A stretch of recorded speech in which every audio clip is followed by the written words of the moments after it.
আসসালামু আলাইকুম। কেমন আছেন আপনারা? আশা করি সবাই ভালো আছেন, আমরাও অনেক ভালো আছি।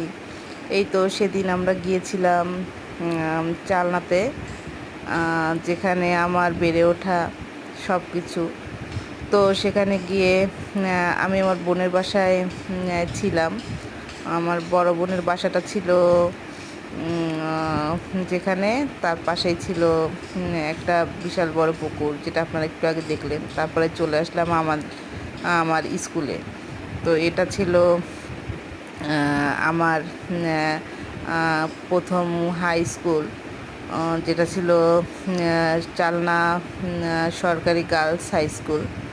তো এই যে আমার দেখতে পাচ্ছেন, এটা আমার স্কুল, যেখানে আমি ক্লাস 6 থেকে 10 পর্যন্ত এখানেই আমি পড়াশোনা করেছি।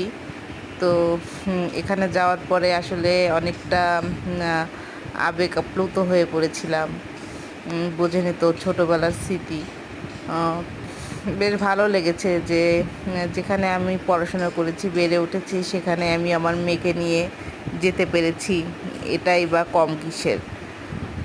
তো আমার মেয়ে ঘুরে ঘুরে দেখছিল আমার স্কুলটা। এই যে আমার স্কুলের মাঠ। তারপর আমি ওকে দেখাচ্ছিলাম আমাদের ক্লাস কোথায় হতো। তো এই যে বিল্ডিংটা দেখছেন, এর দ্বিতীয় তলায় আমাদের ক্লাস হতো। আমি যেহেতু সায়েন্সের স্টুডেন্ট ছিলাম, তো আমাদের সায়েন্সের ক্লাসগুলো সব উপরেই হতো, আর নিচে যে জেনারেল যে সাবজেক্টগুলো ওগুলা হতো। তো আমার মেয়ে